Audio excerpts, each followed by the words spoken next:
Le Feng Shui, ça te parle? Qu'est-ce que c'est que réellement le Feng Shui? Est-ce que c'est un élément de mode?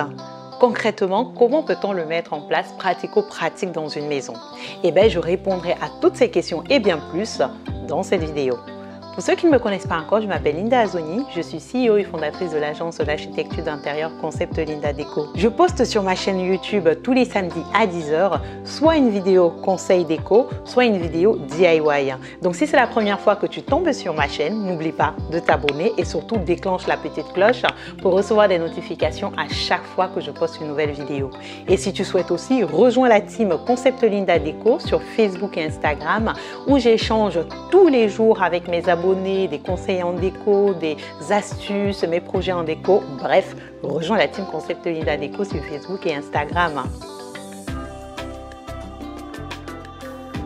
Je traite cette vidéo de manière très objective. Je vous donne les résultats de mes recherches parce que je sais que vous étiez très nombreux à me demander si j'applique le Feng Shui chez moi. Eh bien, je vous donnerai la réponse à la fin de cette vidéo. Concrètement, de manière pratico-pratique, comment mettre en place les éléments du Feng Shui chez soi? Alors, l'idée ici, c'est pas de tout casser vos murs pour reconstruire la maison. L'idée ici, c'est de vous citer en fait des éléments que j'ai pu avoir lors de mes recherches qui permettent en fait de mettre en place facilement et rapidement les éléments du Feng Shui chez soi. La première chose qui revient constamment lorsqu'on parle de Feng Shui, c'est le fait d'utiliser des fleurs naturelles au lieu des fleurs artificielles. Alors, pourquoi justement utiliser les fleurs naturelles? Les fleurs naturelles en fait contiennent le bois, l'eau, la terre. Rappelez-vous qu'ils font partie des 5 éléments essentiels en fait dans le Feng Shui. Ça va permettre d'équilibrer en fait l'énergie qui circule chez vous. La deuxième chose qui vient vraiment souvent lorsqu'on parle de Feng Shui, c'est l'orientation du lit. Vous savez effectivement que la chambre, c'est une pièce hyper importante parce qu'on peut dormir 9 h, 10 h, 12 h, tout dépend de chacun. On passe vraiment beaucoup de temps dans la chambre pour se reposer, pour se ressourcer. D'où la nécessité vraiment de bien orienter son lit. Alors, il y en a qui disent qu'il faut orienter son lit côté nord. Il y en a d'autres aussi qui vont vous dire effectivement que ça dépend de votre objectif de vie. Est-ce que vous voulez la prospérité, la santé, la richesse?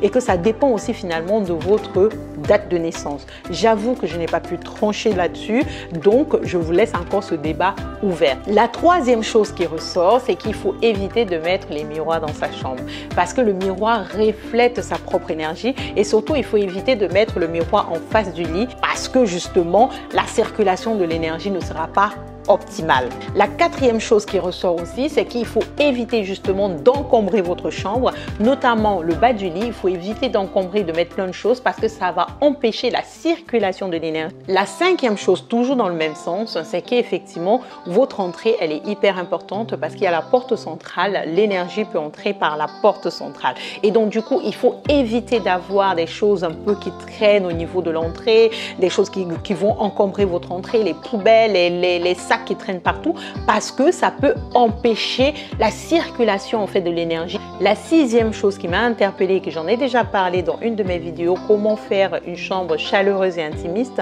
c'est vraiment d'éviter d'avoir dans votre chambre la télévision, les téléphones, les portables. La chambre, c'est comme le cocon du couple. C'est là où le couple va se retrouver. Ça doit être vraiment un sanctuaire pour le couple, vraiment un lieu de paix où les deux se retrouvent en parfaite harmonie. Si vous êtes intéressé par d'autres éléments pratico-pratiques, n'hésitez pas à me le dire en commentaire. Je ferai une partie 2 de cette vidéo où justement vous alimentez davantage des éléments pratico-pratiques pour mettre en place le Feng Shui chez vous. Je n'ai pas oublié de vous donner ma position sur le Feng Shui. Rappelez-vous, je vous ai dit que le Feng Shui c'est du bon sens, mais c'est aussi beaucoup de superstition. Alors moi, le côté superstition, je dis no way, je n'y crois pas du tout. Par contre, le bon sens, je suis à fond, c'est-à-dire la fonctionnalité, il faut désencombrer, il faut avoir une entrée clean, il faut avoir justement une chambre bien rangée, bien organisée pour bien être dans sa tête, il faut avoir une maison harmonieuse au niveau des couleurs, au niveau des matériaux, il faut avoir la fonctionnalité, il faut avoir vraiment la circulation du regard. Je dis oui, je dis oui. Mais par contre, le côté superstition, je dis no way. Mais regardez bien l'exemple. Je vous ai montré il y a quelques temps, je suis en train de transformer notre chambre. Là, j'ai fait le côté, le coin lecture de mon mari et moi. Vous avez bien vu que j'ai fabriqué un miroir avec lui que j'ai positionné dans la chambre. Franchement, ça ne me dérange absolument pas. Nous, on est paisible dans notre chambre. Autre chose encore, vous avez remarqué que j'ai des fleurs artificielles chez moi, donc je mélange entre le naturel et l'artificiel. Vous voyez même encore au niveau de mon fauteuil suspendu. Et au niveau de mon entrée, je vous ai montré, j'ai mis un miroir juste en face de la porte. Franchement, nous, on a des good vibes, on a une énergie qui circule dans la maison. Donc en toute honnêteté, moi les superstitions, je n'y crois pas du tout. Par contre, j'ai des clients effectivement qui sont vraiment très feng shui. À ce moment-là, je respecte vraiment à la lettre les codes du feng shui pour justement permettre au client de se sentir à l'aise chez lui, de se sentir bien chez lui. Parce que qui je suis pour pouvoir porter un jugement sur les croyances des gens? Je ne suis personne. Et donc vraiment, je respecte ça. J'espère que tu as aimé cette vidéo. Si c'est le cas, n'hésite pas à me mettre un pouce vers le haut. N'hésite pas bien sûr à t'abonner et surtout déclenche la petite cloche pour recevoir des notifications à chaque fois que je poste de nouvelles vidéos. Rejoins aussi la team Concept Linda Déco sur Facebook et Instagram pour ne rien rater sur mes astuces déco. Et aussi, bien entendu, dis-moi en commentaire ce que tu penses du feng shui. Est-ce que tu y crois ou pas? Ça m'intéresse. Alimente-moi les commentaires. Je veux bien te lire.